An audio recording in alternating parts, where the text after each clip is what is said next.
Hello, my audience, everyone around, football lovers. I'm here again to talk about the Liverpool versus Chelsea game, a game which ended 1-1, played at Anfield, and I'm sure we are not surprised about the results. Anyone expecting anything different, you probably may be thinking too far ahead of yourself, or I would say, I'm sorry to say, being delusional about the result, because these are two of the worst teams in the Premier League based on their status, based on how big they are, right?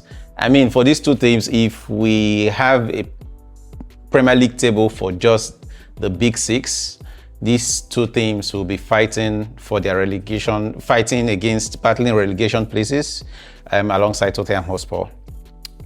For Chelsea, this is a team that they haven't been stable for the longest. With their managerial issues and all that, especially ever since the new manager Blue came into taking full ownership and control of the football club. And they kind of have changed managers more than you can think of. Even finding a way to get rid of Enzo Maresca, exactly. Right, so. And then having a taste with Liam Rosenau, who got the boot after losing, I think, 4 straight matches or so, or 5. And then having McFarlane being the interim caretaker manager for now. And they have also been on a run of losing 6 straight games, 6 straight Premier League matches, losing all of them and scoring only 1 goal in all of the 6 games. So, I mean, they've been having their own poor run of form. And then talking about Liverpool, fall from grace to grass. We won the Premier League just last season, invested heavily in the squad to keep up the momentum. And here we are struggling to even make top 4, struggling to go play in the UEFA Champions League next season. So and having lost to most of, there is barely no team you can actually think of that we haven't played against and they have taken points off us, either by beating us or drawing the game, taking the points of that fixture against Liverpool. So it's been shambolic, yeah. And these two teams, it's not like, okay, they've been better when playing at home and shambolic away. There is no home and away for these two teams. They are poor and they are piss poor. But then, so the game started, and then Liverpool, it felt like, okay, we are going to improve on our previous performances in this game. A fast attack and then leading to the first goal, created by the brilliant young boy, Rion Gomoha, who dribbled in front of 2 or 3 Chelsea players and then played the ball into Ryan Gravenberch's paths, who called it to the top corner. Perfect play anyway. But then, after all that, it was downhill. I don't know where we are going to, with this team.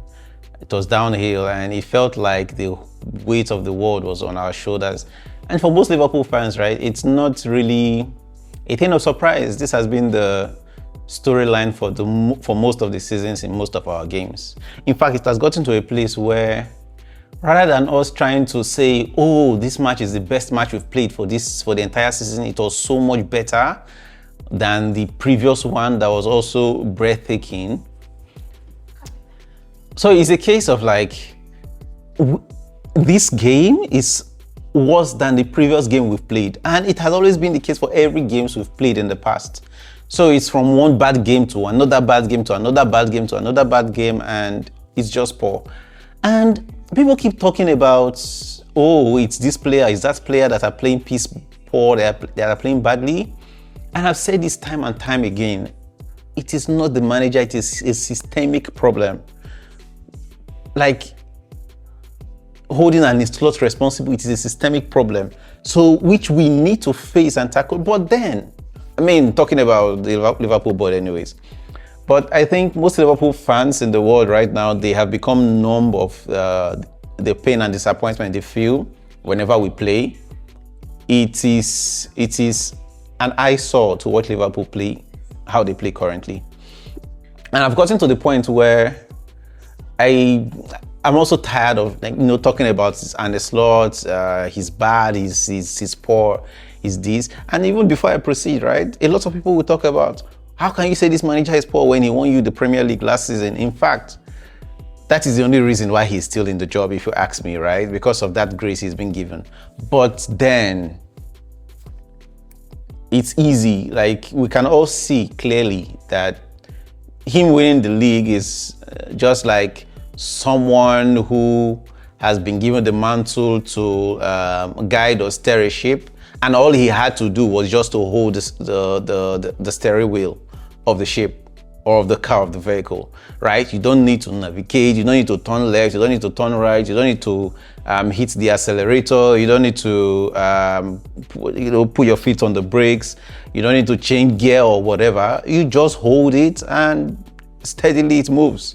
Because that was what Jurgen Klopp did before he left. He made us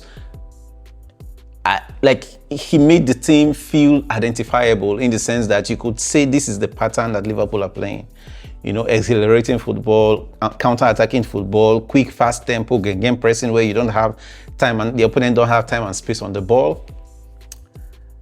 But which was what transitioned, to the players' mindsets and mentality, and helping them win the league, with a huge thanks going to Mohamed Salah and every other player that assisted or supported him in, his one of his best goal scoring seasons.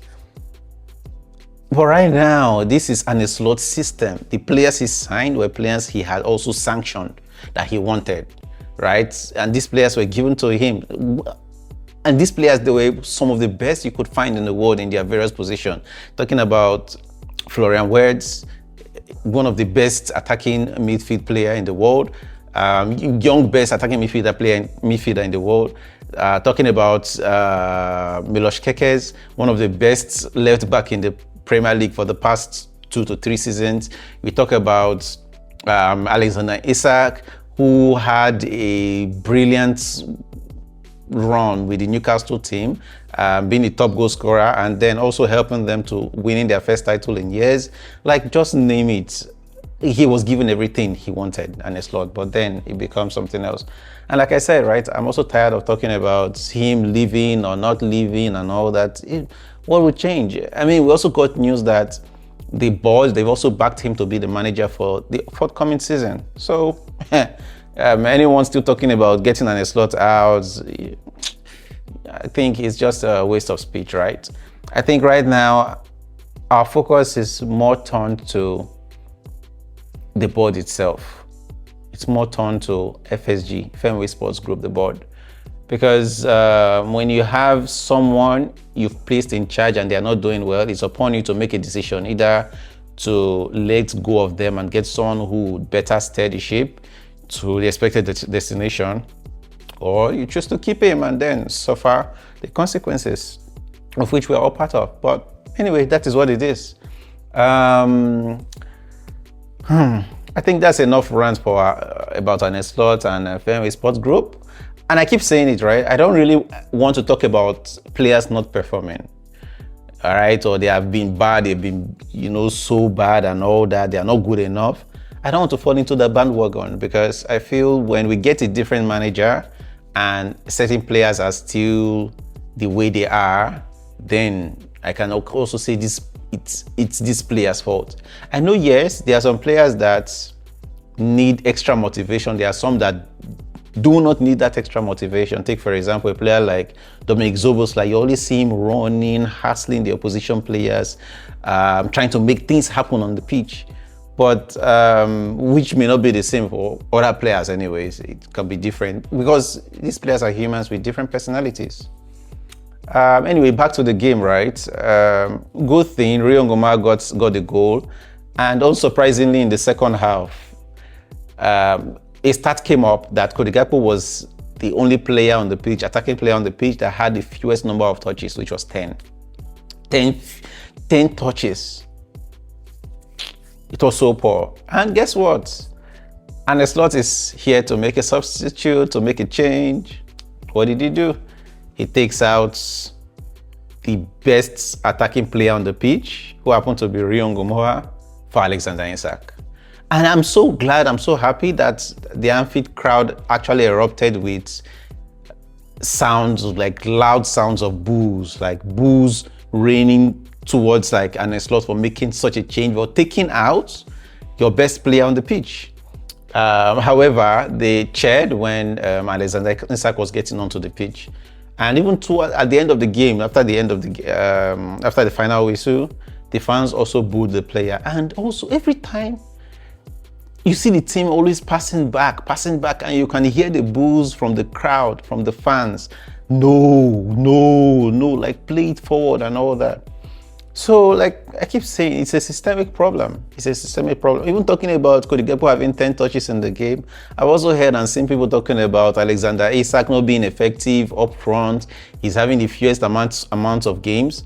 And here we are, Cody Gakpo also having the same thing. And I even mentioned, take a prolific Erling Haaland and put him in this same team, he would be very ineffective because of the pattern and the style of play. It's a style of play that is not a style of play, in the sense that it's a style of play that we can't recognize, right? So it's kind of like nothing. Anyway, I would say that is as much as I can say about the game. We just have about 3 games left in the Premier League season, 2 to 3 games maybe. It's already written off out of all competitions. At least Chelsea have something to play for, right? Brilliant play by the Chelsea team today, and if they can keep that up with that pattern, it would make lots of sense. Like you could see, even with the caretaker manager, what the Chelsea team they were trying to do: hold the ball, loop the ball over the back line, hoping Cucurella will use his space to actually get up on the ball, which he did. He did that up to like 4 or 5 times. And among those times, we got punished for it, you know. Thanks to Mamadashvili, one of those opportunities came, and then he was able to get his hand on the ball, you know, to take it off target. And then the other one, I mean, he couldn't do much anyways, which led to the goal. For the penalty incidents, I would give it to the referee. He did well. Those calls could easily go either way, where penalties would be given by other Premier League referees, but he did well. It was better no penalty was given than giving penalties that didn't feel like or should be penalties. Anyway, that's my take on the match, on the game. Please drop what you think in the comment section below. Catch you.